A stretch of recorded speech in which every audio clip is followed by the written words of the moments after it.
E broi verzun kentor e budi gemere falkenon Power of the Stars.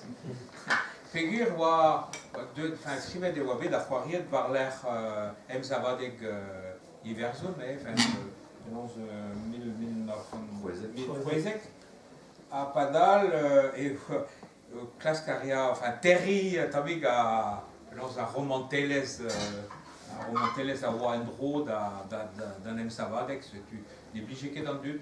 Ha mo e breu bon zo pelzo. Gwirio an dud a hortoze en drabenag a du gad revolution diverso da padal e oa a kontrol quoi. Mateg a c'hello lavaret muur sur pe c'hoari okeze e penaos... Ja, det gemerret Madio vraiment. Vraiment, ja. Vraiment, eo n'ober en glasel. Pa oa bet c'hoariet evit a vech kenta, bez eus bet 5 ans a freuz en abei. Ja, me gaftini o gwir. Ja. Pesserait de Zaré a vraiment playwrights, a vraiment a biche mad an a jonge, lakad e brezonek. Tu neve sort pas.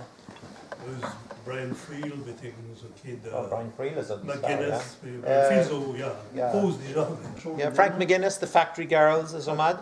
Yeah, Frank McGuinness is so Marina Carr, ie.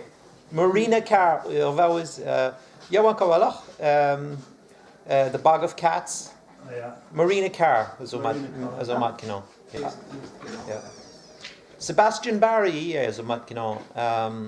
Et vraiment skrivara murcha romanchu novels met skrividenis peshwari ou madkino. The Steward of Christendom ou madkino. Ja.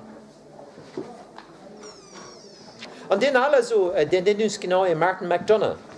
E sort Tarantino boy verzan met savadi obet en den nu se op gere obet savadi Londres gantud dus Connemara ag pewa yawanke wa bern tu dus Connemara barzanti o comes sausnik fal kenon ag kruetenus sort jes neve gan ar sausnik sort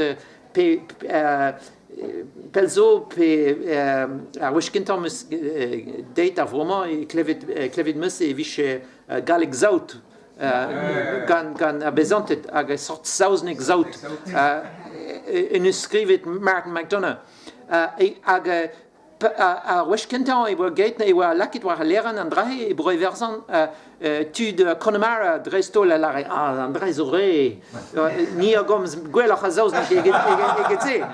Ni ke gentil.